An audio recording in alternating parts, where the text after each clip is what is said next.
Buenas tardes a todas y a todos.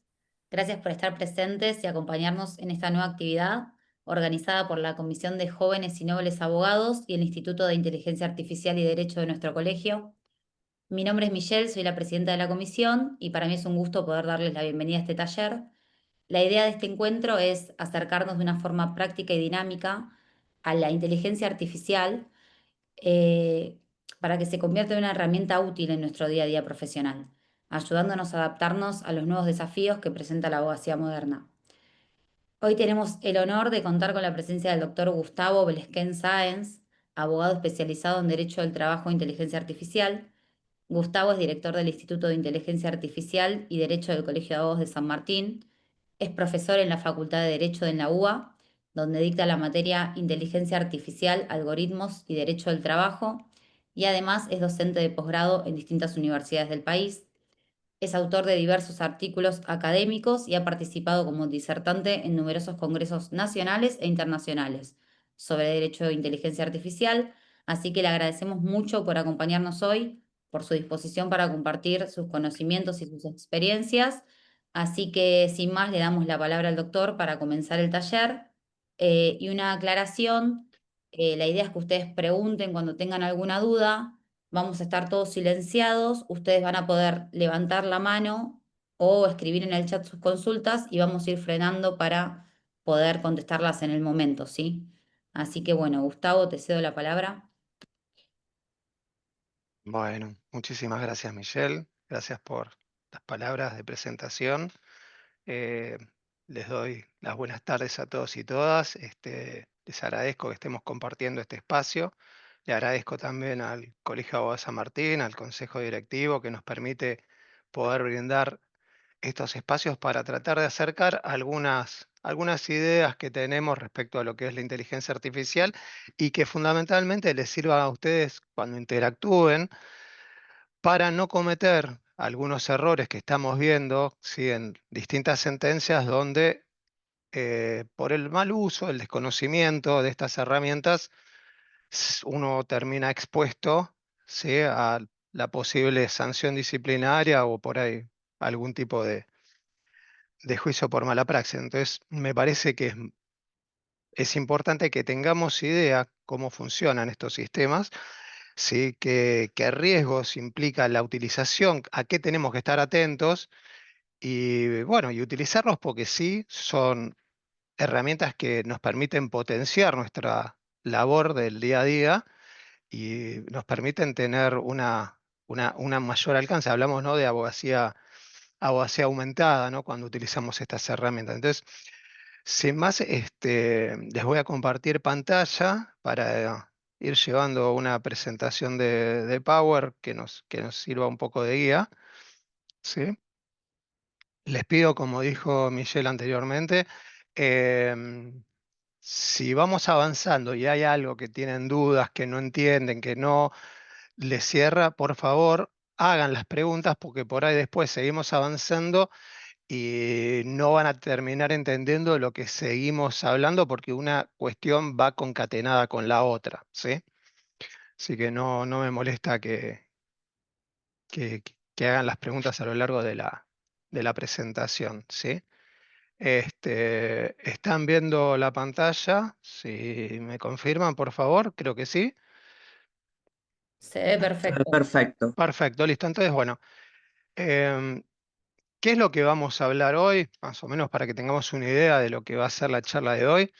Bueno, vamos a hablar, como les decía, un poco qué es la inteligencia artificial, ¿sí? Cómo funciona, cómo impacta en nuestra labor jurídica, ¿sí? ¿Qué riesgos tenemos al utilizarla? ¿Sí? Fundamentalmente, lo que vamos a hablar es de la cuestión de las alucinaciones, ¿sí?, que se le denomina dentro de lo que es inteligencia artificial, que no tiene nada que ver con las alucinaciones que podemos tener los humanos, el fenómeno de la caja negra y la cuestión de la protección de datos personales, que es un tema que para nosotros como abogados y abogadas nos tiene que tener muy preocupados porque evidentemente nosotros tenemos un deber de confidencialidad hacia nuestros clientes, ¿sí? Así que bueno, sin más, como para ir entrando en tema, lo que les quiero comentar justamente como dice acá la filmina esta, hoy por hoy la gran mayoría de las empresas y de los estudios que cuentan, ¿no?, con inteligencia artificial, están no solamente utilizándola, sino que están comenzando a automatizar sus procesos, ¿sí? A través de la utilización de agentes, a través de la automatización de procesos con cualquiera de las herramientas que tenemos hoy en día disponibles, como Make, N8N, y de ese modo dan soluciones digitales a sus clientes. ¿Y para qué sirve, no, estas cuestiones? Bueno, obviamente, entre las muchas cosas que podemos hacer con inteligencia artificial es la revisión de documentos, la investigación de precedentes y saber, por ejemplo, para un caso concreto, qué ha dicho por ahí la Suprema Corte, la Corte Suprema, las cámaras, ¿sí? Generar informes para nuestros clientes.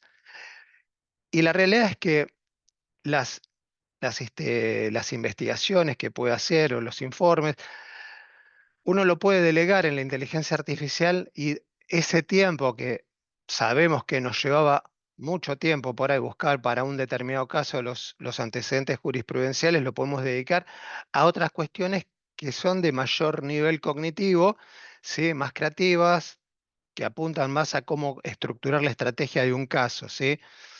Podemos también utilizarla para hacer documentos dentro de nuestro estudio que son rutinarios, ¿sí? Oficios, cédulas, diferentes escritos simples. Podemos también tener un asistente legal virtual. Podemos utilizarlo para analizar datos, ¿sí? Con referencia, por ejemplo, a esto, podemos ver un determinado juzgado, una determinada sala, qué ha dicho en una situación similar a la que nosotros llevamos adelante y en base a eso poder determinar cuál va a ser la resolución más probable del caso que nosotros tenemos, ¿sí? Podemos buscar no solamente por una palabra, sino dentro de los textos en forma inteligente o en el contexto de una determinada información. Podemos hacer comparativas de regímenes legales, podemos comparar documentos, ¿sí? Podemos utilizarla para mejorar nuestras estrategias legales, ¿sí? Por ejemplo, nosotros podemos desarrollar una demanda y presentarla a la inteligencia artificial para que encuentre defectos o áreas de mejora o cuestiones que por ahí nosotros no hemos sustentado debidamente en las pruebas que nosotros estamos ofreciendo, ¿sí? Generar medios de prueba, generar puntos de pericias. ¿Qué otras cuestiones?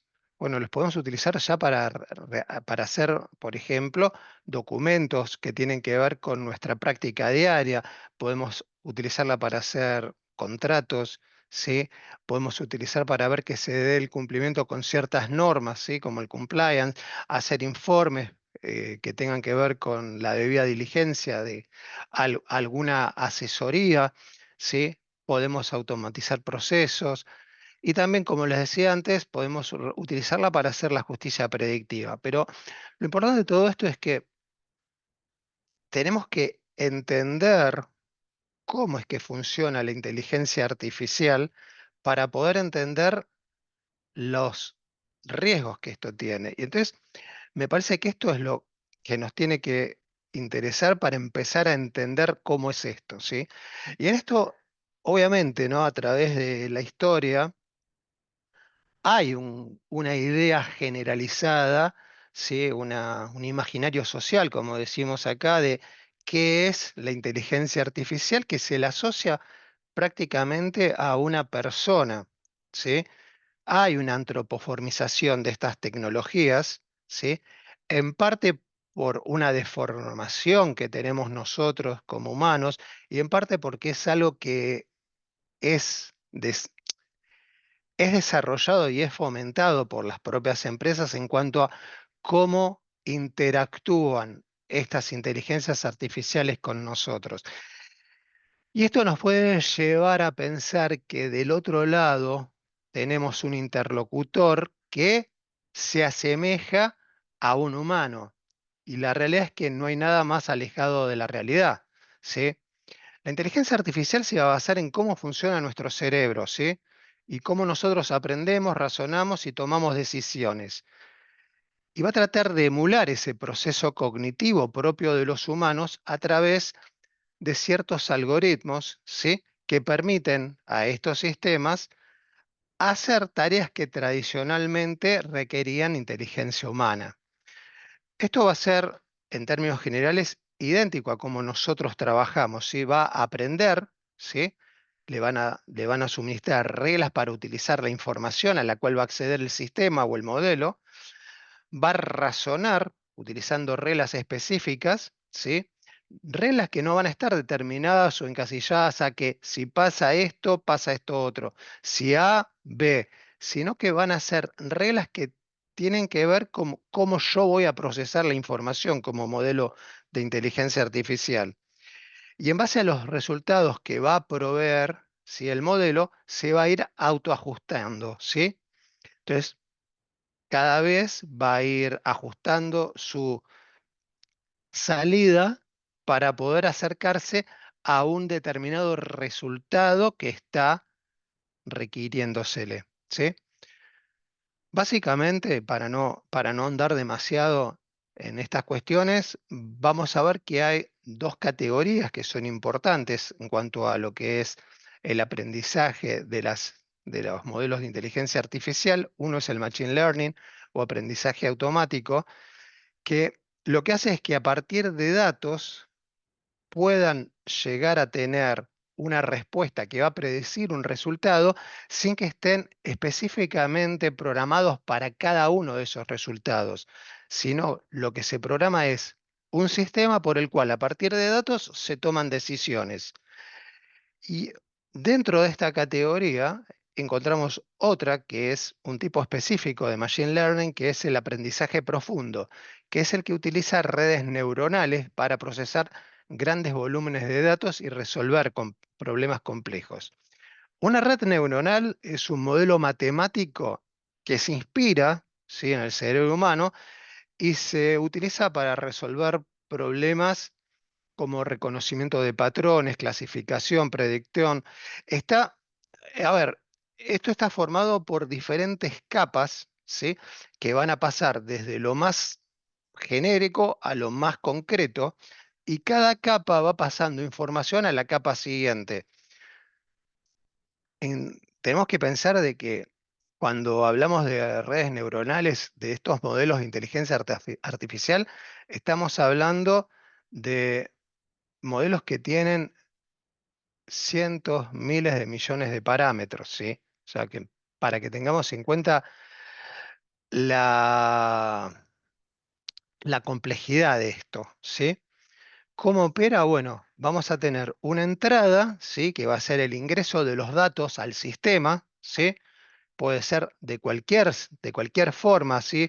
Hoy tenemos plataformas que son multiformas, o sea, yo puedo ingresar con una imagen, yo puedo ingresar con un audio, puedo ingresar con texto, puedo ingresar con voz, ¿sí? Y ese ingreso se le va a asignar, ahora lo vamos a ver más detenidamente, diferentes valores, ¿sí? Que se le van a asignar un valor determinado a cada dato. Se va a procesar, las neuronas estas artificiales aplican una función matemática, ¿sí? Para decidir si pasa la información a la siguiente capa. Esto capa por capa va a suceder, ¿sí? Y después vamos a tener un resultado final que van a ser el resultado o la salida de esta red neuronal, ¿sí? A través de esto, ¿sí? Lo que vamos a ver es que vamos a tener un proceso por el cual el sistema va a terminar aprendiendo, ¿sí? O sea, el sistema le va a asignar a cada uno de estos datos, de estos parámetros que utiliza para llegar a una determinada solución, un valor asociado. Y va a ir modificando esos valores de acuerdo a si el resultado se acerca más o menos al resultado esperado, ¿sí? A ver, em, quiero pasar acá. Acá más o menos, a ver, es un esquema. a ver si esto lo podemos visualizar un poquito mejor. Es un esquema súper simplificado, ¿sí? Acuérdense que yo le dije que son cientos, miles, millones cientos de miles, millones de redes neuronales, parámetros y capas. Acá tenemos uno que es el ingreso, otro que es la salida, y en el medio las capas, donde una a una van a pasar a decir, por ejemplo, si yo tengo que determinar si una persona es, no sé, Michelle Truchot, en este caso, yo lo primero que voy a hacer, la primera capa con la imagen, es determinar, ¿estoy frente a una persona? Analizo los parámetros, me va a decir que sí. ¿Es hombre? ¿Es mujer? ¿Tiene dos ojos? ¿Tiene una boca? ¿Cómo la tiene? ¿En qué posición? A través de la parametrización de cada uno de estos elementos me va a poder determinar a la salida si estoy frente a una imagen de Michelle o no lo estoy. ¿Sí? Esto obviamente es algo simplificado, pero es para que entiendan cómo se van pasando de capa en capa la información unos a otros, ¿sí?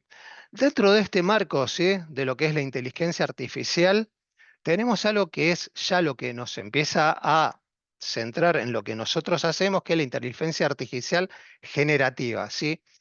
La diferencia que tenemos acá, o sea, lo importante de esto es que a partir de la utilización de estas inteligencias artificiales, lo que voy a hacer es generar algo que no existía previamente, ¿sí? O una recombinación de cosas que ya existían, ¿sí? O algo totalmente nuevo. Pero lo importante es de que vamos a ver es que no es que yo estoy accediendo a información simplemente que estaba guardada en alguna parte de la red o en alguna parte del corpus de datos con el cual fue entrenado. Estoy generando algo nuevo, ¿sí? Puede ser música, puede ser video, puede ser código, puede ser texto, como el que nosotros utilizamos, los abogados y abogadas, para trabajar, ¿sí? Em, Acá hago un paréntesis, ¿sí? Y me parece importante que entendamos la diferencia entre lo que es la inteligencia artificial generativa y lo que son los sistemas de buscadores, ¿sí? Porque muchas veces me encuentro con que se confunde, ¿sí? La línea de prompt de una inteligencia artificial con lo que es la línea del buscador de Google o de que ustedes utilizan. Y son cosas muy distintas, ¿sí? Más allá que ahora empecemos a ver que nos hace un pequeño informe o resumen a través de inteligencia artificial generativa cuando nosotros buscamos algo. Pero lo que tienen que tener en cuenta es cuando ustedes buscan en un buscador, lo que les está trayendo son resultados de algo que existe en un determinado lugar de la red. Ustedes cuando utilizan la inteligencia artificial generativa van a tener un resultado que es creado por el modelo de inteligencia artificial, ¿sí? O sea, son dos cosas totalmente distintas y es un concepto distinto que después va a tener implicancias cuando veamos la cuestión de las alucinaciones, ¿sí? Dentro de lo que es la inteligencia artificial generativa encontramos los modelos grandes de lenguaje, ¿sí? Que son todas las inteligencias artificiales que nosotros estamos utilizando hoy por hoy, ya sea ChatGPT, Claude, Llama, Gemini, Perplexity, la que ustedes quieran, o incluso las chinas como DeepSeek, ¿sí? Y esto hace que se generen modelos de lenguaje que se basan en las mismas redes neuronales que nosotros estamos viendo, ¿sí? Estos sistemas son entrenados con enormes cantidades de datos, ¿sí? El corpus con el cual se entrena son textos y textos y textos. De hecho, seguramente deben haber escuchado el caso que está ahora en un juzgado de Estados Unidos contra la empresa que desarrolló Claude, también contra OpenAI, hay abiertos, por la supuesta infracción, ¿sí? De derechos de autor, porque utilizaron libros que estaban en repositorios digitales para entrenar modelos de inteligencia artificial. Bueno, todos estos textos forman el corpus con el cual se fueron entrenando, ¿sí? Estos sistemas, ¿sí? Y lo que tienen de particularidad los modelos grandes de lenguaje es que están apuntados a entender el lenguaje natural humano, ¿sí? Entender lo que nosotros le decimos, ¿sí? En lenguaje natural y respondernos en lenguaje natural. O sea, nosotros interactuamos sin necesidad de codificar lo que nosotros decimos, o al menos de no codificarlo específicamente, porque ahora vamos a ver un poquito más adelante de que hay ciertos tips en cuanto a lo que es la ingeniería de prompts para tener mejores resultados y que el modelo de inteligencia artificial nos responda de mejor manera, ¿sí? Pero básicamente lo que hace es entender lo que nosotros le decimos en un lenguaje coloquial y nos va a devolver una respuesta de todo tipo, desde resumir documentos hasta hacer una demanda, imitando en las formas que nosotros nos comunicamos. Como para que tengan una visión general de cómo es esto, tenemos la idea general de inteligencia artificial. Dentro de esto, aprendizaje automático. Dentro de esto, las redes neuronales con el aprendizaje profundo. La inteligencia artificial generativa, que es, como decía antes, para decirlo de forma muy breve, la que genera algo nuevo que no existía. Y dentro de este mundo, lo que son los modelos grandes de lenguaje, que son los que nosotros utilizamos para interactuar como, por ejemplo, no sé, ChatGPT. ¿Sí? Ahora, importante, ¿cómo piensan estos sistemas? Porque no piensan como nosotros los humanos. Entonces, a ver, los modelos de lenguaje no tienen la misma forma que nosotros procesamos la información. Cuando yo digo mesa, silla, demanda, no tiene la menor idea de lo que yo le estoy diciendo. Simplemente lo que va a hacer va a conectar ese término con una serie de patrones y de palabras que aparecen en forma reiterada junta a estos sistemas, a estos términos, y entonces las va a empezar a asociar. Y basado en todo lo que yo le escriba, va a empezar a estructurar la respuesta, ¿sí? Todo eso obviamente en base al entrenamiento que recibe. O sea, lo que va a hacer el sistema, el modelo de inteligencia artificial, es ver qué palabras yo ingresé, las va a codificar y después va como respuesta a predecir en base a eso que yo dije, cuál es la palabra o frase más probable que pueda ser la que responda a mi línea de prompt, ¿sí? Obviamente, cuanto más completo sea mi línea de prompt, más acertado va a ser el resultado que yo voy a tener, ¿sí? Entonces, los sistemas estos funcionan en base a probabilidad, ¿sí? Con qué frecuencia se combinan ciertas palabras, estadística, ¿sí? Correlaciones complejas y obviamente ciencias de la computación, que es lo que hace posible que se puedan procesar todas estas informaciones en tiempo real, ¿sí? Cuando nosotros trabajamos. Ahora, si yo le digo a a la inteligencia artificial, si por ejemplo, resumimos una sentencia, como hacemos acá en el ejemplo, no va a entender que yo le estoy pidiendo que resuma una sentencia. Lo que va a hacer es generar una secuencia de texto coherente con el pedido, ¿sí? Que se va a basar en miles de resúmenes previos procesados en el entrenamiento, ¿sí? Es como que yo le pregunto, ¿y cuánto es 2 más 2? El modelo de inteligencia artificial se va a dar vuelta y va a ver, los humanos que dijeron que es 2 más 2. Y a ver, 4, 4, 4, 4, 4. Hay uno que dice 5, 4, 4, 4. Bueno, es abrumadora la evidencia de que 2 más 2 es 4. Entonces mi respuesta va a ser 4. ¿Sí? Pero no tiene ni idea ni que yo le estoy preguntando cuánto es 2 más 2, ni qué es un 2, ni nada. Simplemente se basa en el entrenamiento, ¿sí? Esto es importantísimo que lo entiendan, cómo funciona internamente, ¿sí? Porque si no, no van a entender por qué pasan las cosas que están pasando hoy en día, ¿sí? Yo voy a partir de un prompt, ¿sí? Que va a ser el puntapié inicial, ¿sí? Que va a ser, bueno, la información, la entrada del sistema. El sistema va, el modelo va a cambiar la secuencia de palabras, la va a descomponer por letras, por sílabas, por palabras enteras, ¿sí? En algo que se llama tokens. Prácticamente lo que hace es vectorizarlo, ¿sí?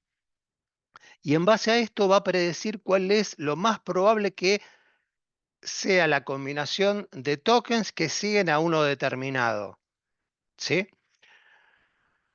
De esa manera, lo que el sistema va a hacer va a empezar a predecir la respuesta. Va a decir, bueno, en base a este ingreso de datos, lo más probable es que la respuesta sea esta, esta y esta, ¿sí?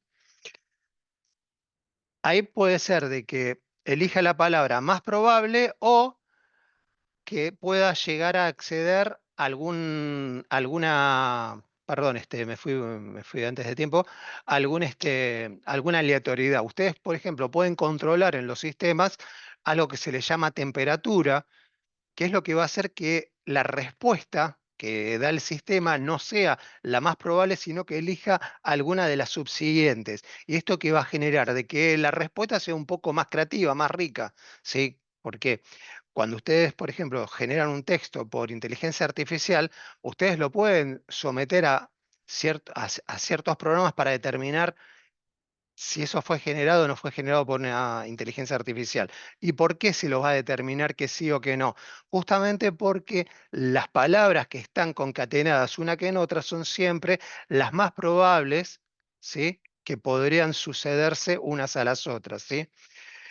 Y este proceso por el cual se van creando palabra tras palabra, oración tras oración, se va repitiendo hasta que encontremos un token de parada o que el sistema entienda de que hemos conseguido dar la respuesta que queríamos, ¿sí?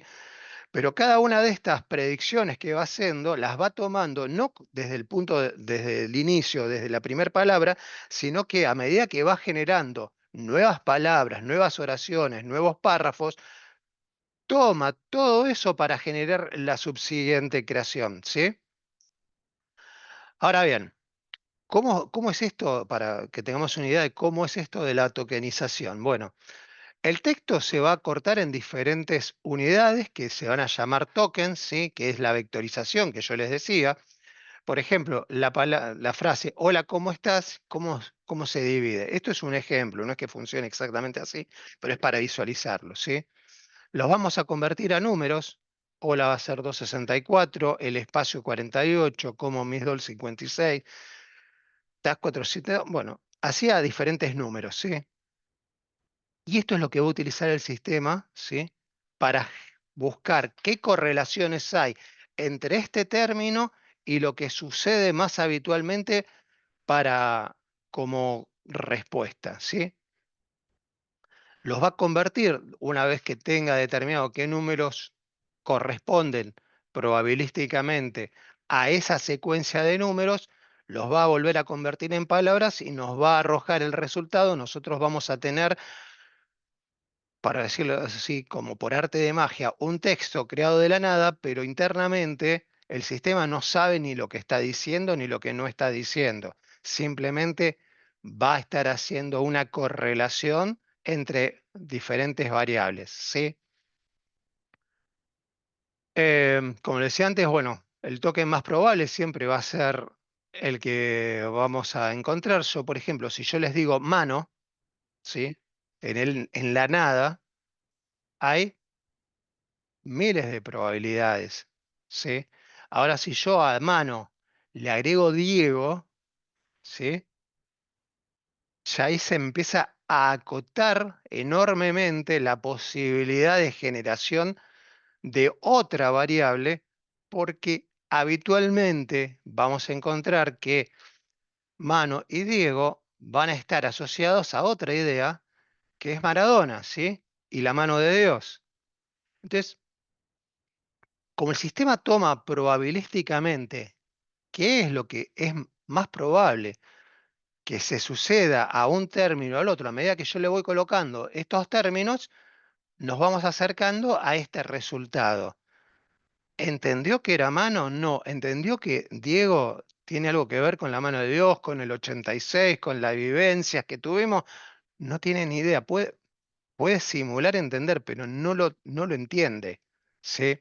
Entonces, básicamente, ¿sí? Lo que quiero que tengamos en cuenta, como para ir cerrando esta parte, es que la generación de lenguaje a través de los modelos grandes de lenguaje ¿sí? Se basa en correlaciones que se hacen en probabilística, en estadística, en ciencias de la computación, y eso para nosotros como usuarios lo vemos como inteligencia artificial, como generación de un texto que parece razonado, pero jamás lo razonó ni jamás lo entendió, ¿sí?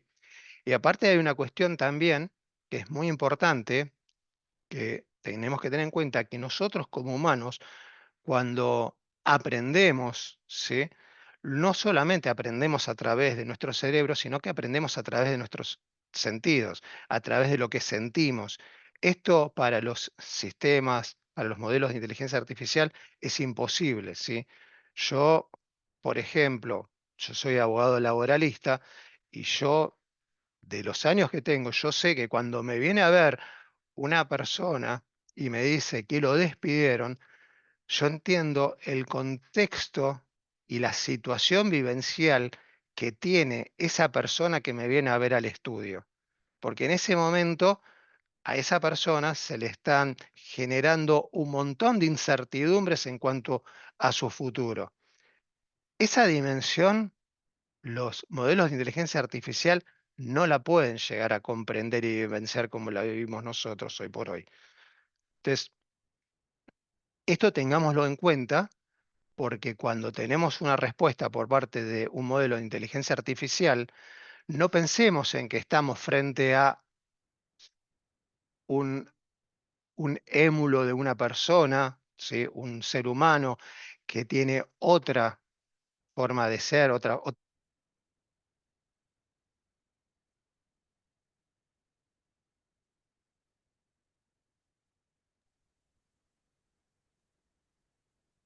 No se escucha, me parece.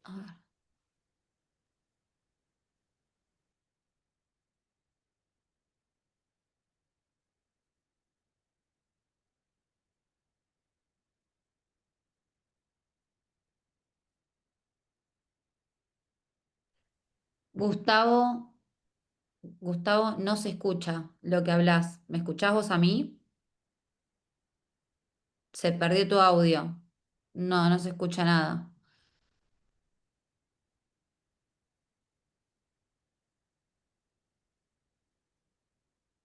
¿Me escuchás, Michelle? Ahora sí, ahora sí. Podés volver 3 minutitos antes porque se dejó de escuchar. Ah, se dejó de escuchar. Sí, Qué lástima. ¿Dónde nos quedamos? ¿Dónde se cortó? hace un minutito, sí. Cuando empezaste el nuevo tema. No, no, no, no, tan atrás no. ¿Esto sí lo escucharon? Sí, sí. Lo de Diego ¿Hasta acá? sí, bien, ¿Esto sí? también. Ah, bueno, listo. Esto simplemente no se Lo escuchó. último, último acá, exacto.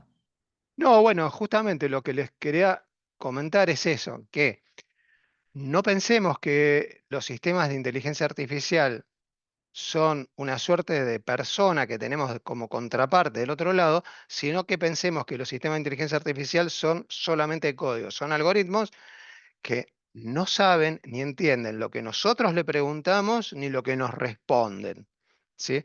Y esto evidentemente va a tener relevancia cuando hablemos de los sesgos, cuando hablemos de las alucinaciones y por qué pasan estas cuestiones, ¿sí?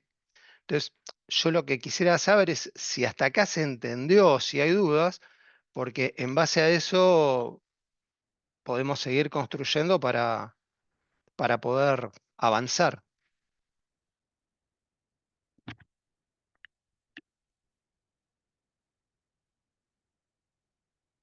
¿Estamos bien entonces? Parece por ahora. O no se entendió nada o estamos bien. No, se entendió, se entendió. Ok, ok. Bueno, a ver, el fenómeno de la caja negra, que seguramente habrán escuchado más de una vez, cómo, cómo trabajan estos modelos de inteligencia artificial. Y lo que decimos caja negra es un problema que sabemos que entra, sabemos que sale, pero no sabemos cuál es el íter por el cual se llegó a una determinada resolución, ¿sí? Porque volviendo al tema de las capas neuronales, son tantos miles de millones de parámetros que se ajustan dentro de los sistemas de inteligencia artificial, que es imposible determinar qué parte del corpus fue tenido en cuenta para dar una determinada respuesta, ni tampoco cuál fue el proceso por el cual se llegó a esa resolución. Este, y el problema que nos lleva a- o sea, el problema central de esta situación es que esta complejidad hace que al no poder determinar cómo nosotros estuvimos llegando a una determinada solución, es que encontramos algo que nos lleva a una forma de pensar que es similar a la que nosotros lo hacemos como juristas, ¿sí?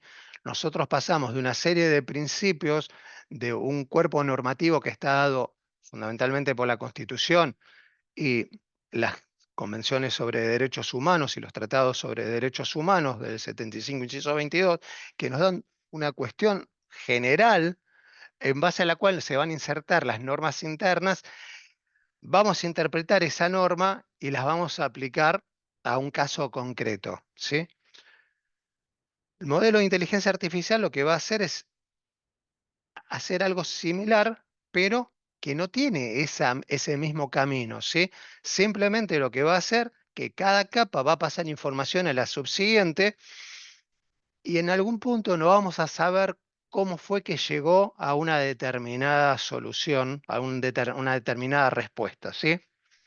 Entonces, teniendo en cuenta, ¿no?, lo que vimos recién de que los modelos se basan en patrones que tienen que ver con la probabilística y los datos estadísticos a partir de un gran volumen de datos en donde empiezan a encontrar correlaciones, no vamos a tener un registro que nos pueda permitir reproducir que una determinada respuesta tuvo un camino como el que nosotros podríamos llegar a reproducir para justificar una decisión, ¿sí? Y a esto le tenemos que sumar que muchas veces estos sistemas se retroalimentan con sus propias decisiones, con lo cual no sabemos si es parte del qué parte del corpus o si es también influenciado por las propias respuestas que está dando el sistema, ¿sí? Por ejemplo, para que lo entendamos, ¿sí? Si yo le pido a la inteligencia artificial, resumime el fallo aquí, ¿no? El sistema me va a devolver un texto que yo lo voy a ver y va a parecer que está bien, es coherente, está bien redactado, si la terminología es la adecuada. No sabemos qué parte se utilizó, de qué autores, de qué no autores no utilizó, ¿sí? No voy a poder verificar cuál fue el razonamiento interno que llevó a que dijera tal o cual cosa sobre ese fallo, ¿sí? Y la realidad es que se pudieron combinar fragmentos de distintos autores para hacer algo que es totalmente nuevo, pero que por ahí no refleja realmente lo que es el resumen del fallo en sí mismo, ¿sí? Entonces yo no sé qué tanto es cierto y qué tanto es una reconstrucción basada en probabilidades, ¿sí? Otra cuestión son los sesgos algorítmicos, ¿sí?, que se dan, ¿sí? Los sesgos algorítmicos son distorsiones, ¿sí?, en los resultados que se dan basados en que permean, ya sea en el sistema mismo, la más de las veces en los datos que se utilizan o incluso también a veces desde la misma utilización a través de un prompt defectuoso y hace que permeen ciertos valores humanos, ¿sí?, ciertos prejuicios, ciertos preconceptos que terminan impactando en el resultado que me brinda la inteligencia artificial. Cuando esos sesgos afectan de manera desigual e injusta una determinada porción de la sociedad, ¿sí? Hablamos de que se ha producido una discriminación algorítmica, ¿sí? Y esto obviamente en el campo jurídico puede tener connotaciones graves, ¿sí? Porque pueden afectar derechos humanos fundamentales, tanto en nuestra labor como abogados y abogadas independientes, como también en la judicatura, ¿sí? Y justamente lo que hablamos de discriminación algorítmica se refiere a la discriminación que se produce a través de los algoritmos de la inteligencia artificial Habitualmente en esas categorías que nosotros desde el derecho conocemos como sospechosas, ¿sí? Que tienen que ver con orientación sexual, género, raza, edad, opinión política, ¿sí? Religión, ¿sí? Y esto impacta sobredimensionadamente a un determinado grupo demográfico, ¿sí? Em, Tenemos que tener en cuenta entonces que sesgos algorítmicos sí, es, digamos, la condición por la cual se puede llegar a dar un caso de discriminación algorítmica, y la discriminación algorítmica es la afectación concreta sobre los derechos de una determinada persona o un determinado colectivo de personas, ¿sí? Son cuestiones totalmente distintas, ¿sí? ¿Por qué ocurren los sesgos? Bueno, el modelo puede ser que está realizado en forma deficitaria, ¿sí?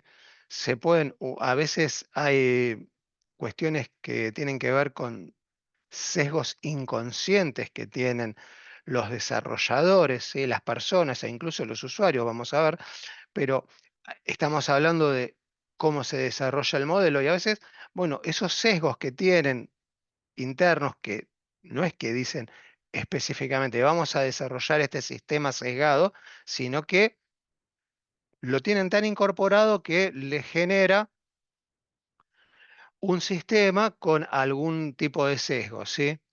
Los datos de entrenamiento, ¿sí?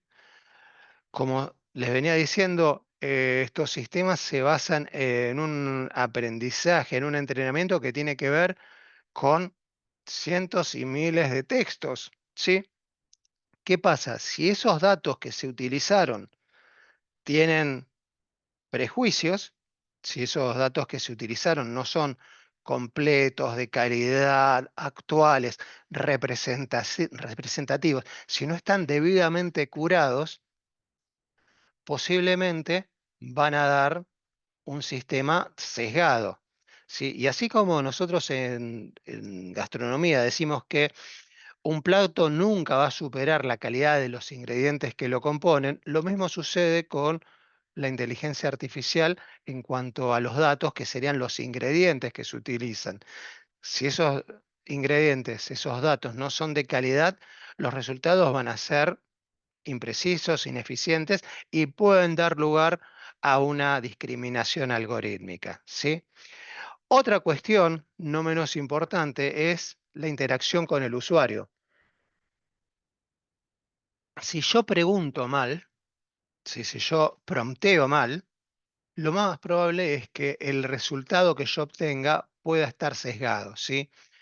Si yo digo, por ejemplo, ¿sí? Frente a una inteligencia artificial, planteo un caso de un trabajador y que me analice si en un determinado caso que fue despedido este trabajador, el despido fue justificado considerando que la empresa actuó conforme a sus políticas internas, buscando preservar la productividad y la disciplina en lugar del trabajo. Yo estoy introduciendo una serie de cuestiones, una serie de información que pueden afectar la respuesta, ¿sí? ¿Por qué? Porque yo le estoy diciendo que la empresa actuó conforme a sus políticas, que quería preservar la productividad. Eso va a determinar que el modelo tome eso como una presunción de legitimidad de la postura adoptada por la empresa, ¿sí? Y puede el sistema tender a interpretar los hechos de una manera que se alinee con la decisión adoptada. Por eso es tan importante saber cómo se interactúa con una inteligencia artificial. ¿Cómo lo tendría que haber cuestionado yo? ¿Cómo lo tendría que haber presentado? Bueno, analizar si el despido de un trabajador fue justificado considerando las pruebas aportadas por ambas partes, la legislación laboral, los principios de razonabilidad. A ver, tratar de hacerlo lo más aséptico posible lo que yo le pregunte, para no inducirlo a que adopte una postura que puede estar o no alineada con lo que yo planteo.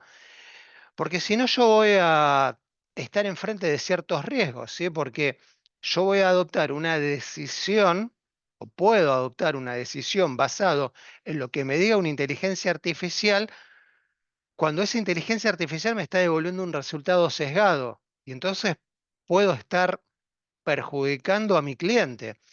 Y del otro lado del mostrador, por decirlo así, los jueces, las juezas se pueden basar en información sesgada para analizar precedentes judiciales o interpretar un determinado caso, ¿sí? Y eso Gustavo, puede dar lugar a que se perpetúen situaciones discriminatorias que se vienen dando con impacto en ciertos grupos sociales o en minorías, ¿sí?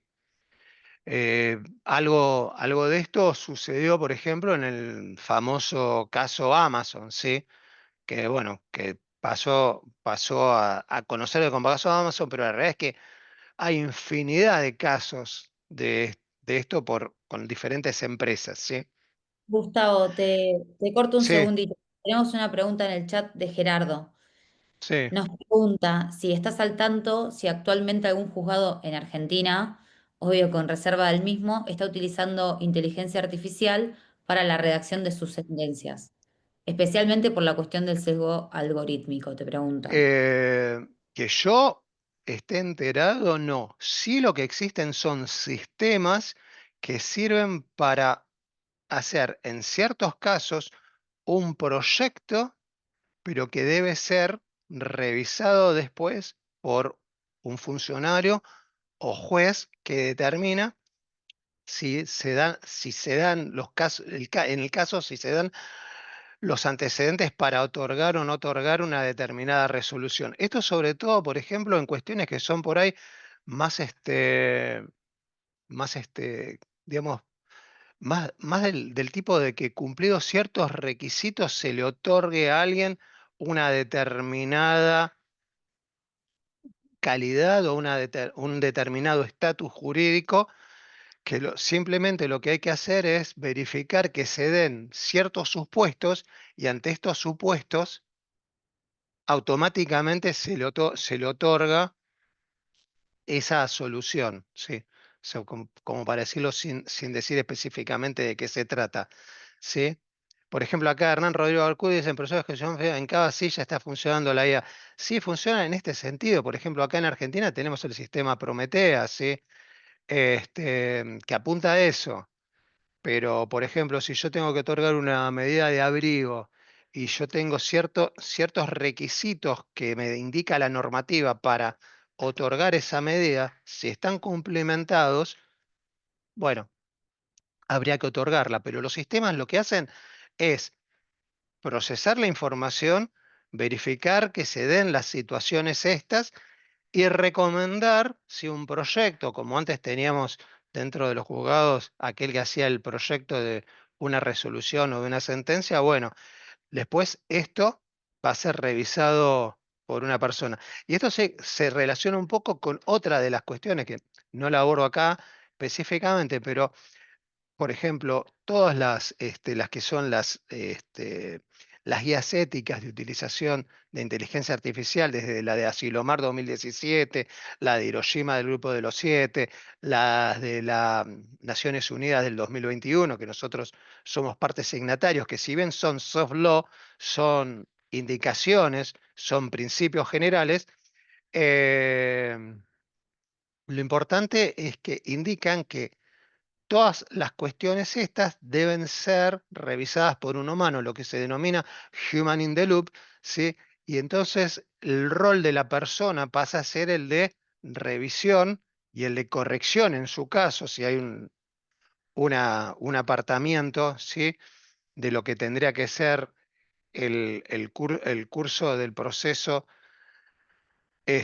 para poder reencauzarlo, pero justamente la supervisión humana es central y para que tengamos una supervisión humana que tiene que ver con una decisión que realmente sea eh, importante, que no sea una mera formalidad, esa persona humana obviamente tiene que estar capacitada, sí, debidamente alfabetizada en inteligencia artificial y conocer todas estas cuestiones, porque si no, no va a poder tomar una decisión informada teniendo en cuenta todos estos problemas que trae aparejada la inteligencia artificial, no porque sea mala, sino porque es cómo está construida, ¿no? La inteligencia artificial.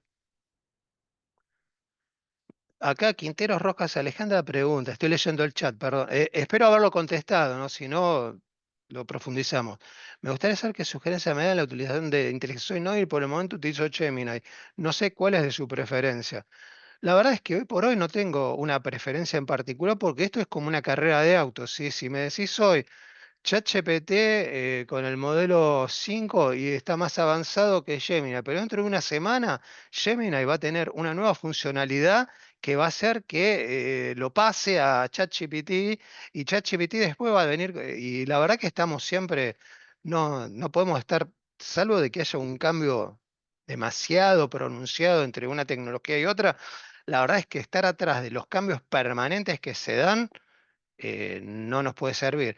Sí, podemos saber de que hay algunos sistemas que tienen una ventana de contexto más amplia. Ventana de contexto es la cantidad de tokens que yo puedo cargarle para hacer una instrucción y que eso va a hacer de que a lo largo del camino yo pueda tener mayor información. Yo puedo suministrarle, por ejemplo, mayor cantidad de textos, por decirlo así, puedo poner la demanda, la contestación, los oficios, y va a tomar todo junto para darme una respuesta. Si yo tengo una ventana de contexto más chiquitita, por ahí no voy a poder cargar todo junto. Pero lo que tenés que utilizar es ver cuál te sirve más. Algunos son más creativos, otros son menos creativos, algunos están más orientados en la protección de los datos personales, otros menos. Entonces, esas cuestiones son las que tendrían que tener en cuenta, pero mi consejo es que utilicen uno y vean que les resulte cómodo. Gemini hoy por hoy está integrado a todo el ecosistema de Google, con lo cual ustedes pueden interactuar con Drive, pueden interactuar con Gmail, pueden generar automáticamente con un texto que les suministre la inteligencia artificial, lo exportan a la hoja de cálculos de Google Sheets o a los documentos de Google. Em, Eso también está un poco en que se sientan ustedes más cómodos, ¿sí? Y acá, y Notebook LM es muy interesante. Sí, eso bueno, después lo vemos porque es un poco lo que tiene Notebook es que hace de que el corpus sea cerrado porque solamente va a trabajar con lo que yo le suministre y eso lo que hace es de que yo pueda acotar, morigerar, no eliminar, porque nunca la vamos a eliminar, la posibilidad de las alucinaciones. Y justamente de alucinaciones es lo que íbamos a hablar justamente ahora de por qué se producen estas alucinaciones, ¿sí? Y esto es lo que estamos viviendo, que en muchos casos impacta negativamente en la labor de los abogados, ¿sí? Las alucinaciones no tienen que ver con las alucinaciones que tenemos nosotros como humanos, ¿sí? Lo que es una alucinación para un sistema de inteligencia artificial es respuestas que son incorrectas o que son inventadas, ¿sí? Y ¿qué pasa? Muchas veces el modelo no va a encontrar datos reales o verificables y va a generar, por esta cuestión que yo le decía que los resultados se dan en base a probabilística y estadística, en inferencias que son plausibles, son posibles, que se pueden combinar ciertas palabras con ciertos conceptos, pero que no tienen ningún asidero real, ¿sí? Y muchas veces esto se da por correlaciones espurias, ¿sí? O sea, correlaciones que se dan habitualmente entre una cuestión y otra, pero que no tienen un nexo causal suficiente. Yo qué sé, por decirlo así. Los días que se vende más dulce de leche es cuando se producen más accidentes de tránsito. A ver, nosotros sabemos de que eso no tiene ningún tipo de relación causal.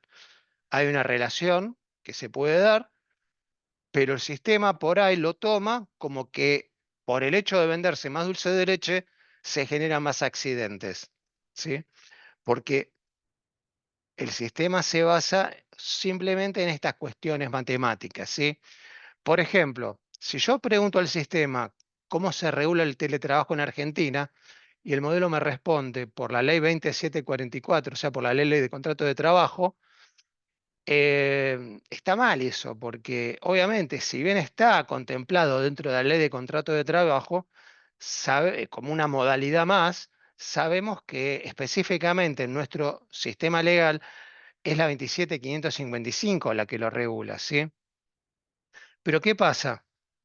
El sistema asocia por ahí trabajo con contrato más teletrabajo dentro de un marco de la ley de contrato, pero no encuentra específicamente que es la 27.555. Entonces me da una respuesta que se basa en una deducción totalmente errónea, ¿sí? Una inferencia plausible, pero que no es real, ¿sí?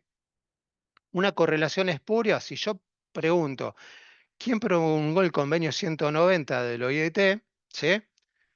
Me dice que en Argentina lo promulgó la OIT mediante la 27.580. Y sabemos que la 27.580 es la ley que aprobó ese convenio. No lo aprobó porque nosotros no aprobamos convenios del OIT. El convenio del OIT se desarrolla, se aprueba en el marco del OIT. Después nosotros lo receptamos en forma nacional, en forma local, a través de una ley, ¿sí? Entonces, estos errores pueden darse, ¿sí? Y otra cuestión que es importante es la privacidad y protección de datos, ¿sí? Y esto, la utilización del sistema de inteligencia artificial lo que tiene es que muchas veces hace que nos ponga en tela de juicio la protección de los datos que nos confían nuestros propios clientes, ¿sí? Y nosotros sabemos que los abogados y abogadas, justamente uno de nuestros deberes, mayores deberes en nuestro ministerio legal, es el del secreto profesional. Nosotros no podemos estar exponiendo los datos de nuestros clientes, ¿sí? Y tenemos que tener en cuenta, ¿sí?, que también estos sistemas muchas veces en sus términos y condiciones nos dicen que van a utilizar la información que nosotros les suministremos para entrenar sus propios modelos. O sea que nosotros, si no tenemos en cuenta cuál es la política de privacidad que tienen estos sistemas, ¿sí? Y ingresamos los datos de nuestros clientes, muy probablemente los estamos exponiendo para que puedan ser utilizados para entrenar el sistema. Y esto quizás, a ver, más allá de la transgresión ética, quizás no es un problema, no sé, en un juicio por ahí, no sé, por una persona que trabajó 3 meses en un kiosco, ¿sí?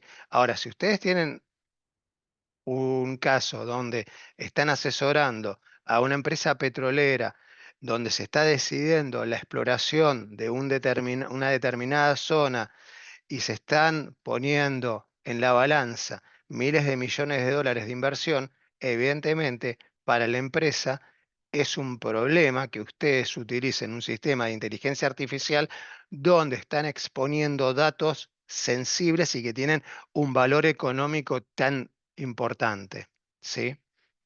Entonces, tenemos que tener en cuenta que hoy por hoy nosotros tenemos simplemente la 25326, ¿sí?, como norma que protege los datos personales, una ley que se creó en otro contexto, ¿sí?, hace ya más de 25 años, ¿sí? Jamás se pensó su utilización para la inteligencia artificial ni para el trabajo que, que es gestionado algorítmicamente, ni para la protección de los datos de nuestros clientes, ¿sí? Entonces, nosotros tenemos que ser lo suficientemente responsables para no exponer los datos cuando utilizamos estos sistemas. Y entonces, ¿qué riesgos que estamos vivenciando como profesionales del derecho cuando nos encontramos frente a la caja negra, los sesgos algorítmicos, las alucinaciones y la exposición de datos sensibles? Bueno, todos habrán sentido hablar del famoso caso Mata con Avianca, ¿sí? Y si no, les hago un pequeño paréntesis explicándoles que este fue uno de los primeros casos donde se puso en tela de juicio la utilización de inteligencia artificial en Estados Unidos, se produce este caso donde se cita por parte del demandante antecedentes jurisprudenciales que no existían, ¿sí?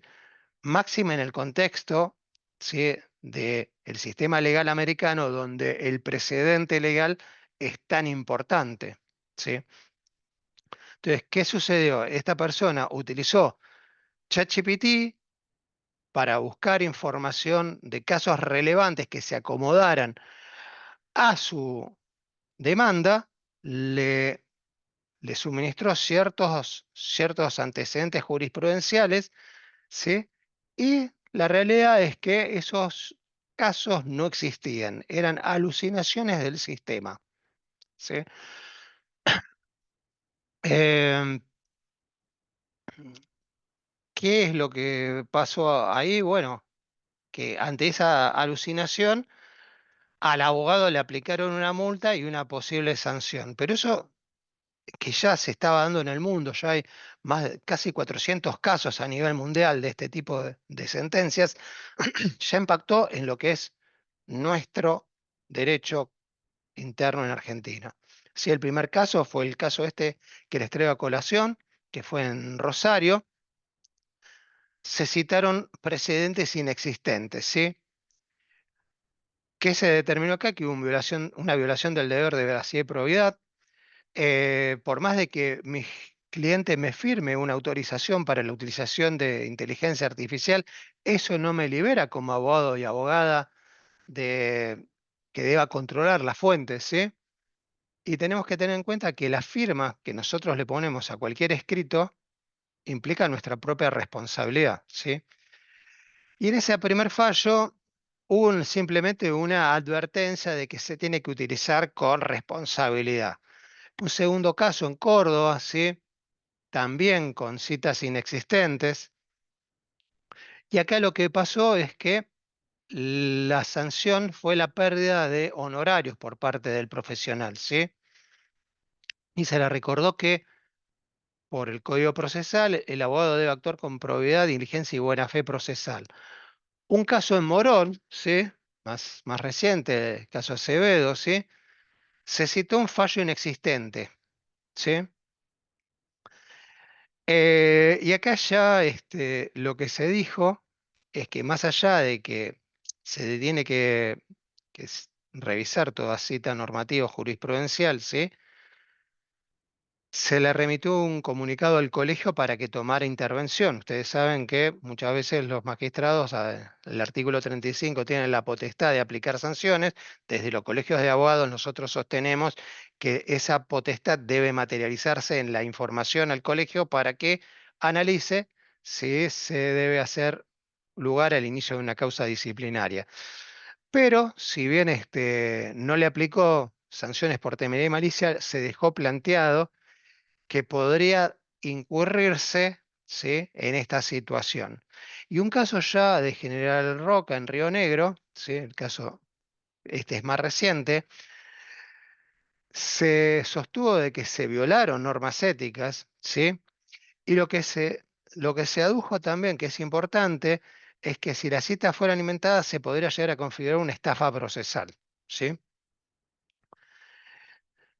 Las actuaciones se declararon inoficiosas, se llamó la atención al letrado y se le hizo un info, se le corrió un oficio al Colegio de Abogados para que tomara intervención en el asunto. Estamos viendo cómo desde una simple llamada de atención a un uso correcto de la inteligencia artificial, ya empezamos a ver configuradas ciertas cuestiones donde se están empezando a abrir este, causas éticas, ¿sí?, contra los abogados y abogadas. Entonces, por eso es importante tener en cuenta cómo funcionan estos sistemas, ¿sí?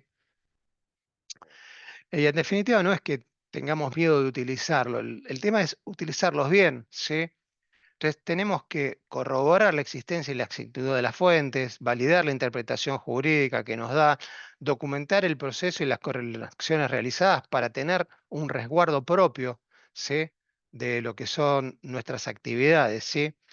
Y con respecto a la privacidad, evitemos subir información sensible, leamos los términos de uso, Si estamos dentro de una organización, prefiramos las herramientas que nos brinda esa información. Por ejemplo, este, muchos estudios, ¿sí?, grandes utilizan por ahí contratados sistemas como el sistema de Microsoft, ¿sí?, que tiene Word, el Excel, y bueno, dentro de eso se puede utilizar el Copilot, ¿sí?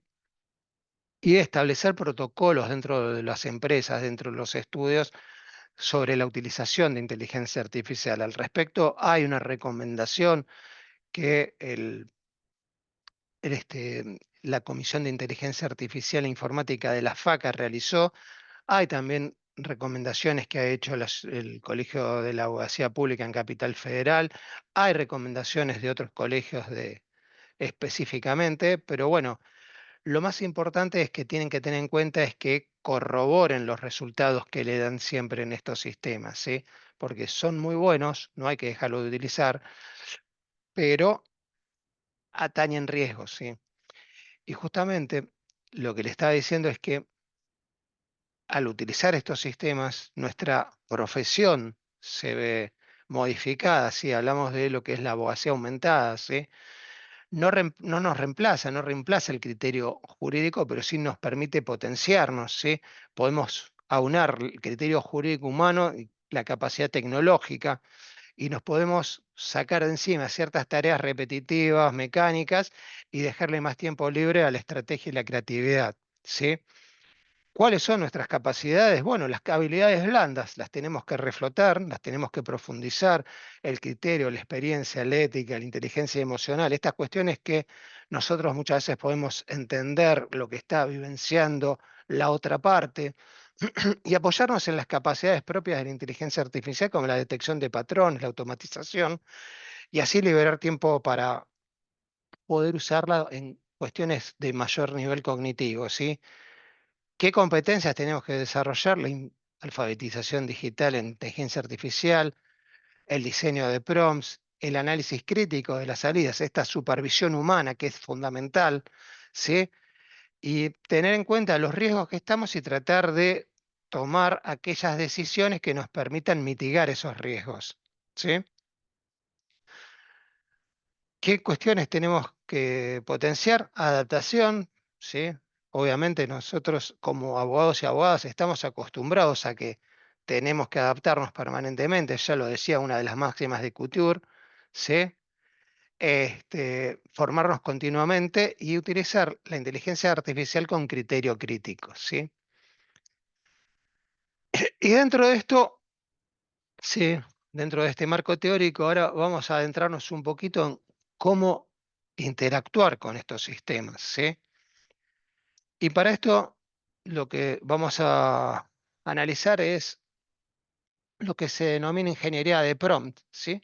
Que es básicamente aprender a formular las instrucciones de mejor manera, ¿sí?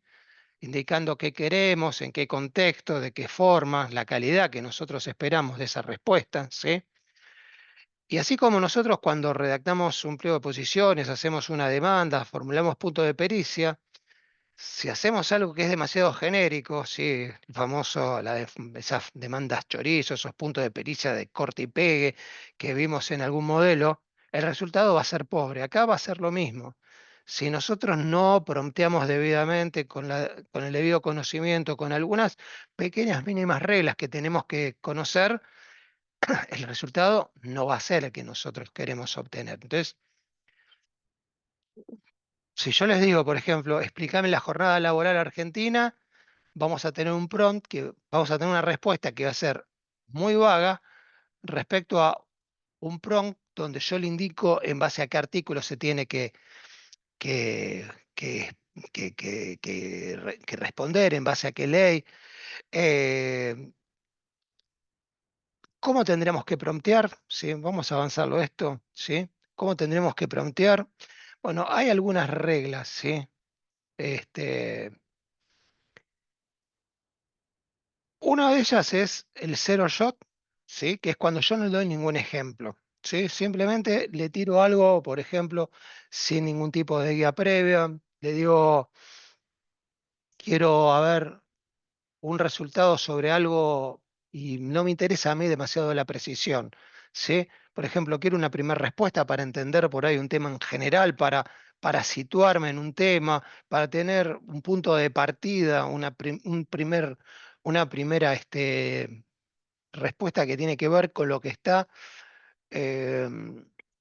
está entrenado ya el modelo de inteligencia artificial. Yo no le estoy brindando información específica para que me dé la respuesta. One shot prompting, sí, es cuando yo le doy un ejemplo, ¿sí?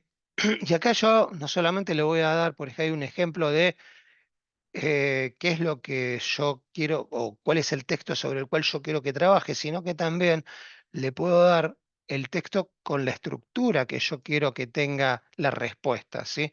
Si yo tengo, por ejemplo, una forma de hacer demandas, yo le brindo mi demanda para que lo tenga en cuenta al momento de formular esa construcción de demanda, o sea, que se asemeje a lo que yo vengo realizando en mi estudio, ¿sí? Entonces, va a tener una similitud, una coherencia con los modelos de textos que yo vengo trabajando, ¿sí? También para ajustar el nivel de información que yo voy a manejar. No es lo mismo si yo tengo que hacer un escrito que va a ser presentado en un expediente judicial o si yo tengo que hacer un escrito para informarle a mi cliente en lenguaje llano, ¿sí? En lenguaje claro, sobre una determinada cuestión jurídica, ¿sí? Cuando yo le doy ya varios ejemplos, ¿sí? Tres, cuatro, no más de eso porque no tiene sentido va a poder entender cuál es el patrón que yo utilizo para hacer mis trabajos. No va a tomar un solo modelo, sino que va a determinar el modelo de inteligencia artificial ciertos patrones que tienen que ver con cómo yo escribo, ¿sí? Cuál es mi voz autoral, por decirlo así.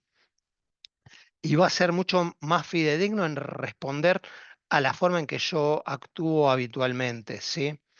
También le puedo pedir de que haga una cadena de pensamiento, o sea, que me vaya documentando el razonamiento que va a tener el sistema para una determinada respuesta, ¿sí? Porque eso va a hacer que para mí sea más fácil después entender cómo llegó a la resolución o a la respuesta que me otorgó, ¿sí? Entonces, le puedo indicar que parta de los hechos, que invoque el derecho aplicable, que haga un análisis y una conclusión, ¿sí? Y al hacer estos pasos, me va a hacer más transparente el proceso lógico por el cual llega la respuesta y yo lo puedo revisar en forma más fácil cuando tenga que hacer el control crítico del resultado que me brinda la inteligencia artificial, ¿sí? ¿Qué otras cuestiones, sí? Le puedo pedir también que verifique y que cite las fuentes, ¿sí?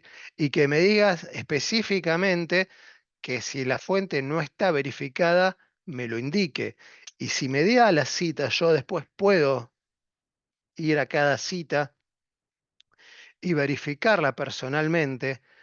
Sí, entonces no incurro en esos errores que vemos, sí, que están sucediendo, que se le esté llamando la atención o que incluso se abra la posibilidad de un trámite ético por estar alegando cuestiones que no existen, ¿sí? Propias de estas alucinaciones, ¿sí? Podemos trabajar en forma iterativa, no podemos, se recomienda trabajar en forma iterativa, ¿sí? O sea, yo genero un prompt, ¿sí? Obtengo un resultado y ese resultado que obtengo le pido una vez más que me lo revise y que me indique cuáles son las fallas lógicas, donde hay hechos que yo estoy narrando que no están sustentados en los puntos de prueba. Y en base a esas críticas que me realiza el sistema, yo puedo reelaborar mi demanda o mi contestación, ¿sí? Entonces, incluso yo les recomiendo que esto lo hagan no siempre con la misma inteligencia artificial, porque las inteligencias artificiales están entrenadas con diferentes corpus y además tienen lógicas internas distintas. Entonces, quizás si ustedes hicieron una demanda en Gemini, está bueno que después la llevan a ChatGPT o a Grok o a la que ustedes quieran para que se las critique y que las analice y después con ese producto volver otra vez. Después, bueno, está un poco en la práctica saber hasta qué punto, ¿sí?, esa iteración se va a repetir, porque si no van a estar hasta el infinito. Siempre va a haber algo que les va a corregir, ¿sí? Otra cuestión importante que tienen que tener en cuenta es que cuando ustedes tienen que hacer un trabajo muy extenso, ¿sí?, los modelos de inteligencia artificial muchas veces tienden a perderse, ¿sí? Empiezan a divagar, empiezan a perder contexto. Entonces, es importante que en estos casos vayan segmentando esos trabajos y entonces vayan procesando y haciendo un prompt para cada uno. Pueden partir desde un enfoque en general y después de ese enfoque general van segmentando cada uno de esos aspectos de su demanda, de su contestación, y los van realizando estos pasos que veníamos hablando en forma iterada y después los van a unir todos en la versión final, ¿sí? Y esto va a hacer que sea más fácil también el control por parte de ustedes de cada uno de esos resultados, ¿sí? Son diferentes técnicas, ¿sí? Indicarle al modelo también qué rol específico quieren que adopte, ¿sí? Cuando ustedes, por ejemplo, quieran que haga una determinada tarea como si fuera un abogado laboralista, un abogado de civilista, eso va a ser de que de todo el corpus que tiene cargado el modelo de inteligencia artificial, le dé preponderancia a aquellas cuestiones que están vinculadas a su área de expertise particular, ¿sí? Em, ¿Qué otra cuestión es, por ejemplo, el tema de las restricciones? ¿Qué cosas es también importante? ¿Qué cosas ustedes quieren que no haga? ¿Sí? ¿Y qué formas quieren que tenga la salida? ¿Sí? ¿Qué parámetros de calidad, de extensión, de formato, digamos, en cuanto a cómo debe ser entregada esa información? ¿Sí? Em, ¿Cómo deberíamos, en definitiva? Estos son técnicas, ¿sí? ¿Cómo deberíamos estructurar ese prompt? Bueno, básicamente hay 7 cuestiones que deberían tener por lo menos, ¿sí? En un prompt. En primer lugar, como veíamos antes, el rol. ¿Qué rol quiero que adopte la inteligencia artificial para esta tarea? Incluso no solamente pueden hacer de que sea para una sola persona, o sea, no pueden hacer que sea un equipo de trabajo. Ustedes pueden decir, quiero que conformes un equipo de trabajo entre un abogado experto en, en litigio, un asesor en cuestiones de pericias informáticas y entre ambos tratar de realizar una determinada tarea. ¿Y qué tarea es la que, bueno, es lo que quiero que haga? Quiero que haga un punto de pericia, quiero que haga una demanda, quiero que conteste una demanda, quiero hacer un informe para un cliente, ¿sí? ¿Y en dónde va a producirse esa información?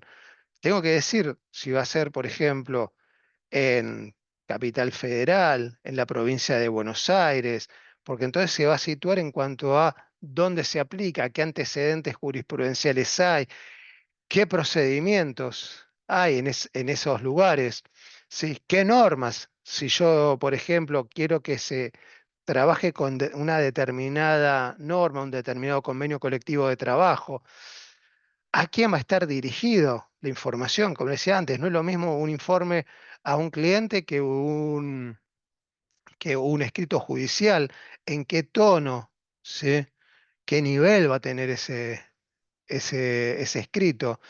¿De dónde debe extraer o basar la información? ¿Sí? si va a recurrir a todo el corpus o yo le voy a dar un corpus específico que tiene que ser preponderante. ¿Cómo va a razonar? ¿Va a ser pasos por inducción, por inferencia? ¿Cómo se les va a dar se va a iterar el resultado? ¿Cómo quiero que sea la salida? ¿Le doy un modelo de salida? ¿Sí? Tengo que citar con algún tipo de formato. Tiene que tener alguna extensión determinada el informe. Lo puedo utilizar con bullet points. Lo tengo que hacer en forma textual. Todas estas cuestiones yo se las tengo que decir, sí, a la inteligencia artificial. Y si ustedes respetan todas estas cuestiones, ¿sí? Va a ser que la respuesta que ustedes van a obtener va a ser mucho más precisa, ¿sí? Por ejemplo, si yo le digo, actúa como abogado laboralista argentino y redactó un informe para un cliente, ¿sí? Acá la inteligencia artificial se va a encorsetar dentro de lo que es un abogado laboralista, ¿sí? Y le va a dar preponderancia a ese corp o que tiene relación con eso que se utilizó, ¿sí? Eh, ¿Qué tarea? Bueno, tengo que ser concreto, ¿sí? Eh, Tengo que ser lo más preciso posible, ¿sí? El contexto, sí, como la inteligencia artificial no sabe dónde se va a aplicar, por eso le tengo que dar el contexto, ¿sí? Si no, por ahí va a citarme normas que son de otra jurisdicción o de otro país. La audiencia y el tono, bueno, quiero, quiero un tono formal, quiero un tono informal, quiero que sea con perspectiva de género, quiero que sea con lenguaje claro. Em, ¿qué normas voy a utilizar? ¿Sí? Tengan en cuenta que si tiene acceso, yo por ejemplo hago le pido que haga una función de investigación profunda a la inteligencia artificial y no le especifico, me va a traer por ahí contenidos que son de cualquier otro lugar o leyes totalmente, que están totalmente derogadas. En eso hoy por hoy tenemos un grave problema, por ejemplo, con la base de Infolec, porque en Infolec siguen apareciendo normas que la ley bases derogó, aparecen como derogadas, pero, por ejemplo, ciertas normas se siguen aplicando porque hay fallos que han determinado la inconstitucionalidad de ciertos aspectos de la ley base. Entonces, si yo voy a utilizar la inteligencia artificial y la voy a remitir a lo que me traiga de Infolec, me va a traer que, por ejemplo, en el tema laboral hay un montón de normas derogadas o cambiadas, y la realidad es que hoy por hoy no están cambiadas, ¿sí? Ni derogadas, con lo cual es un problema, ¿sí? ¿Qué tipo de comportamiento va a tener el razonamiento? ¿Sí? Le tengo que decir, por ejemplo, si lo va a estructurar, de qué manera, em, el formato de salida, bueno, esto ya se los dije, cómo lo quiero la salida de la respuesta, ¿sí? Y las condiciones de cierre tiene que ver con decirle expresamente que no invente la información, que diga si no encuentras determinada información, que cite por ahí cuestiones que son recientes, que se limite a una extensión, ese informe, una cantidad de palabras, una cantidad de páginas, sí, que nos brinde solamente resultados que puedan ser verificables, ¿sí? Y eso obviamente va a mitigar la posibilidad de alucinaciones, ¿sí? Este, Importante, la estructura del prompt es fundamental, ¿sí?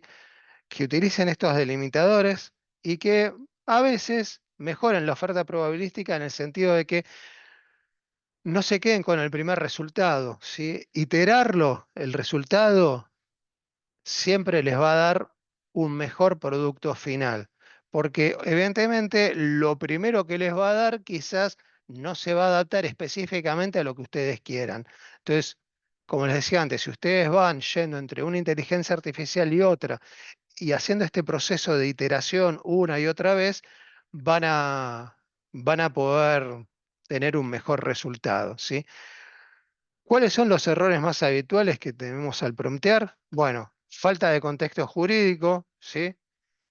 Entonces, indiquemos específicamente, pedir demasiadas cosas en una sola instrucción, ¿sí? La inteligencia artificial muchas veces va a mezclar las tareas y las prioriza mal, ¿sí? Entonces, es importante separar un problema grande en pequeños problemas, ¿sí? Que no definen el rol, la audiencia ni el tono, ¿sí? No les dice el formato de salida que ustedes quieren, no verificar la jurisprudencia, ¿sí? No darle un corpus, ¿sí?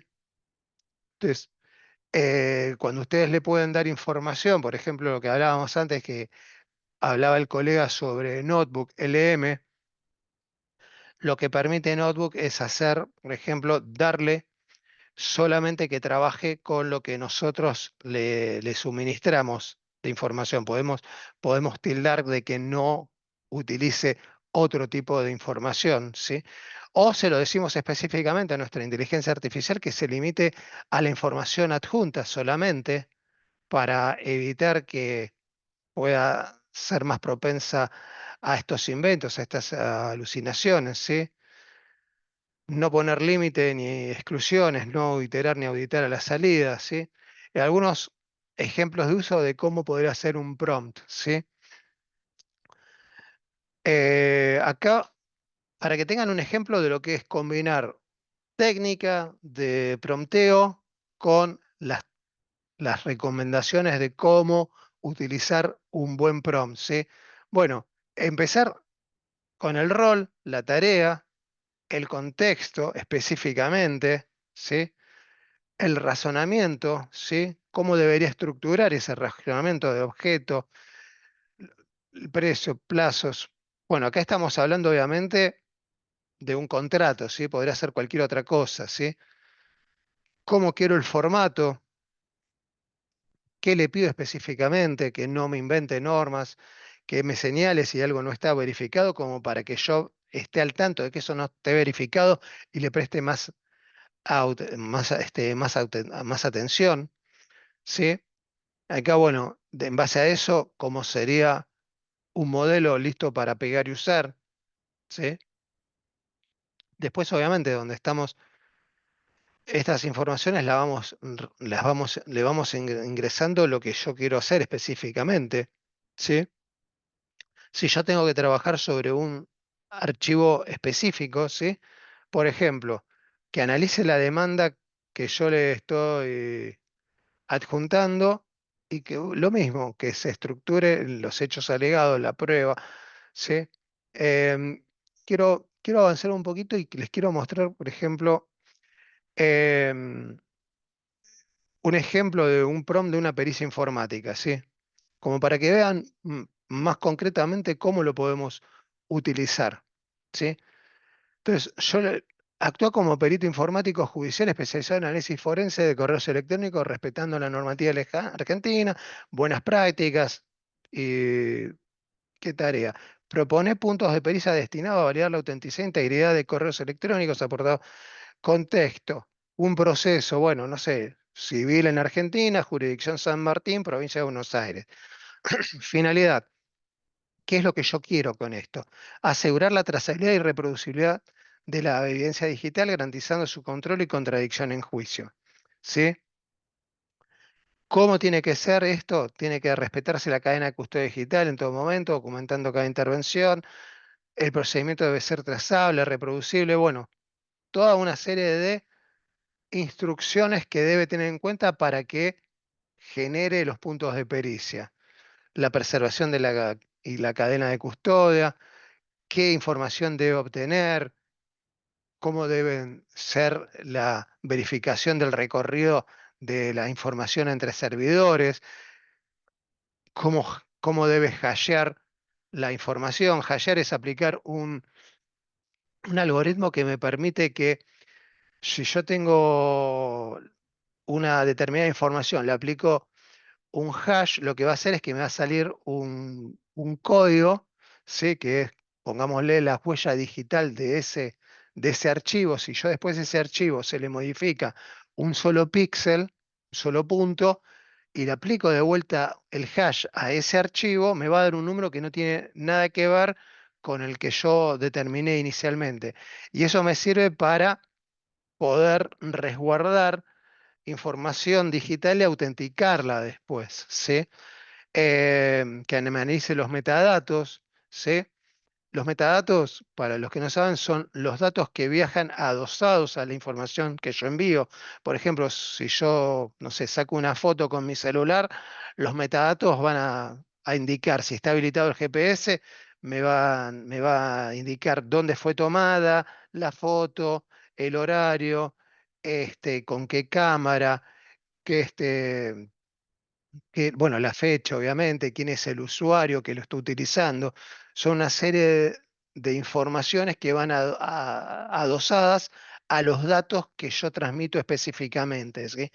Que verifique la sincronía de horarios para determinar si no hay algún tipo de alteración de los timestamps, la verificación de autenticidad de las firmas digitales, si las hubiera, detección, bueno, la- los puntos de pericia que va a tener que generar en base a esta información e instrucciones que yo le doy. El formato de salida, ¿sí? ¿Qué es lo que yo quiero que me diga? ¿Sí? Entonces, la descripción técnica y jurídica, la herramienta que había que usar, la evidencia del resultado esperado, ¿sí? Y el cierre, las restricciones, ¿sí? ¿Qué es lo que son las condiciones que me van a hacer que ciertos elementos no sean tenidos en cuenta o sí, ¿sí? Entonces yo aclaro ahí cuáles son esas condiciones de cierre, ¿sí? ¿Cómo debería trabajar? Bueno, hacer el rol, eh, iterarlo, volverlo a trabajar, ¿sí? Es más o menos cómo se utiliza esto, ¿sí? Obviamente, todavía podemos ver un montón de cuestiones que tienen que ver a la faz práctica de cómo interactúo realmente con esto, pero me parece más importante, y yo sé que del otro lado hay muchas personas que ya vienen trabajando y otros que por ahí es la primera vez que esto lo ven y se hace un poco dificultoso hacer algo que sea genérico para todos. Pero me parece que estas cuestiones son las que tienen que tener en cuenta, básicamente, para aproximarse a cualquiera de estas herramientas de inteligencia artificial con un criterio crítico y responsable, ¿sí? Y así evitar, ¿sí? Un mal uso y que tengan el riesgo por ahí de que puedan incurrir en alguna falla ética, ¿sí? Pero me gustaría, bueno, que si hasta acá más o menos se entendió o clarificar algunos puntos que les hayan quedado eh, con dudas, ¿sí?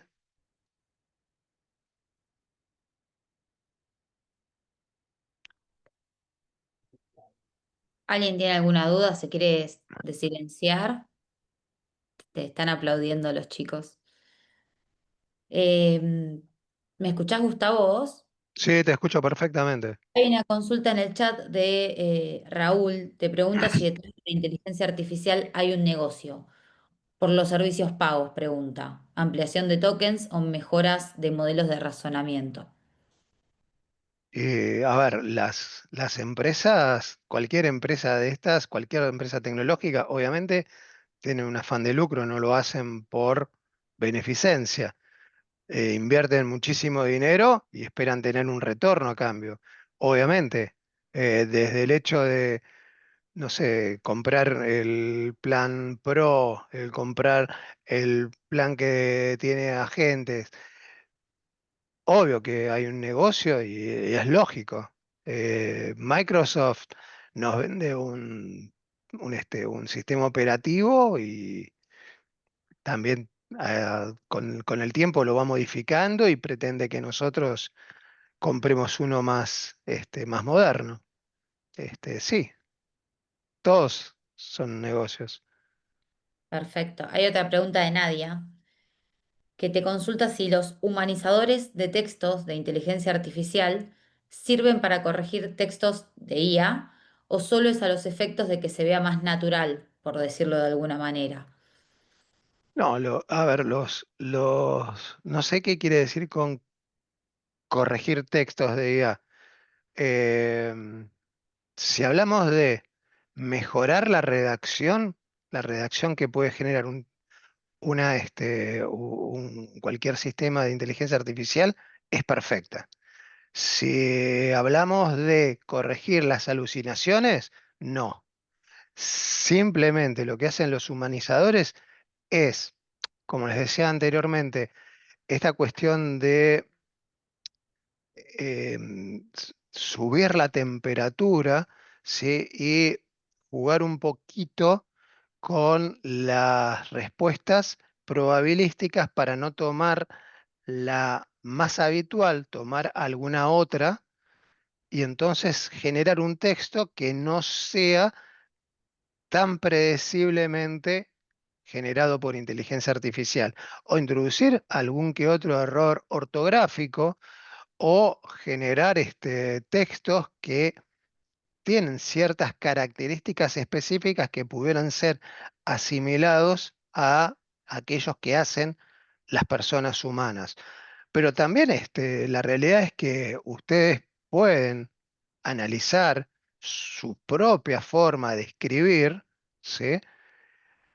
Generar un estudio, ¿sí? De esa forma de escribir, una descripción, y que el sistema, luego ustedes toman un texto y que adapte ese texto que genera en frío, por decirlo así, la inteligencia artificial, y lo adapte a su voz autoral, ¿sí? Entonces va a generar un texto que va a tener más que ver con la forma de que ustedes escriben habitualmente. A ver, lo mejor sería que no sea un texto que sea una demanda, ¿sí? Porque las demandas son muy parametrizadas, ¿sí? Pero incluso una demanda, yo estoy seguro que la forma en que yo escribo mis escritos no tiene nada que ver con la que lo escribe por ahí Michelle, o acá veo a Graciela Faical, o Nadia Santi. Deben, cada uno tiene su forma de escribir, algunos párrafos más cortos, más largos, con formas más breves, más fuertes, más incisivas, o no, bueno, esa voz autoral propia la pueden reproducir también. Entonces, igualmente, cada vez va siendo más difícil determinar que un texto es o no es generado por inteligencia artificial, e incluso hay graves fallas en cuanto al idioma español, porque la mayoría del corpus con el cual se entrenan estas inteligencias artificiales son textos en inglés. ¿Sí? Gustavo, ¿puedo sumar un dato que me parece interesante compartir respecto del uso de cualquiera de estos modelos de IA? Sí, por favor, me encantaría. Bueno, por un lado, NotebookLM, por ejemplo, nos asegura, según las políticas de Google, que no comparte o que no entrena sus modelos con nuestra información. Mientras que Así con es. herramientas como ChatGPT sí pasa por default que el modelo se entrene con nuestros datos. Entonces, en el caso de ChatGPT, por ejemplo, lo que podemos hacer es ir a configuración, ir a control de datos y destilar la primera opción que aparece para que de esa forma todo lo que nosotros compartamos con ChatGPT, toda la información que compartamos no pase a dominio público, por así decirlo, porque una vez que el modelo se empieza a entrenar con esa información, podría ser usado por otras personas. O sea, podría ser usado por la herramienta para dar una respuesta a otro, ¿sí? Ejemplo, a un colega, ¿no? Entonces, bueno, se puede configurar eso para que el modelo no se entrene con nuestra información y se hace yendo a configuración, ¿no? A control de datos y a la primera opción que aparece que hay que destildarla. Y lo mismo hay que hacer, obviamente, si se utilizan otras herramientas, ¿no? Tener en cuenta esto. Ejemplo, Cloud, que es otro modelo, nos asegura también en sus políticas que no entrena sus modelos con información de los usuarios, mientras que con otras herramientas hay que tener ese cuidado, ¿no? Sí, sí, excelente lo que decís. Sí, por eso decía que Claude, por ejemplo, es más respetuoso de la privacidad de los usuarios. Pero está muy bien lo que acortás, porque a ver, lo importante sería, acá lo que vos decís, es que si yo, por ejemplo, hago un contrato, ¿sí? Hago una demanda que después cuando ante otra persona pretenda hacer una demanda, no utilice lo que yo creé para generarle, ¿sí? No los datos en sí de la, digamos, específicos de la persona que yo le pongo, los datos del domicilio, no, pero sí el formato, sí la idea, sí como yo construyo desde mi conocimiento cómo se encara un determinado problema jurídico, y termina siendo de dominio público lo que yo creé, una solución a medida para una determinada persona. Entonces, esos son los riesgos y por eso les digo que es importante que tienen que tener en cuenta los términos y condiciones de cada uno de los sistemas que ustedes utilicen. Y para eso lo que pueden hacer justamente, para no leerse 500 páginas, es preguntarle específicamente a la inteligencia artificial que les diga y que les marque, sí, porque no se queden solamente con la respuesta, que les marque dónde está la referencia a que se comparte o no se comparten y en qué medida los datos que ustedes carguen en el sistema. ¿Sí?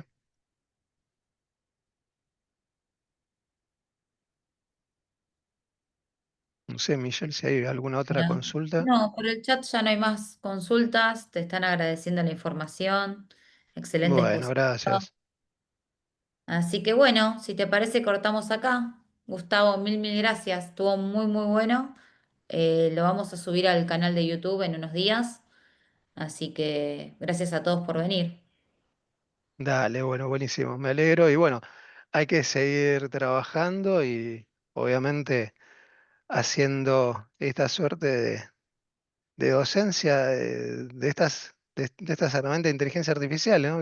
Seguramente podamos armar algún otro taller más adelante, para que interactuemos todos juntos y tratando de, por ahí sí, de segmentar un poco entre aquellos que ya vienen usando las herramientas y quienes no. La idea de hoy era hacer un pantallazo general de qué riesgos hay, cómo toman decisiones estos sistemas y fundamentalmente tengamos en cuenta, no hay atrás de esto un símil de un humano, ¿sí?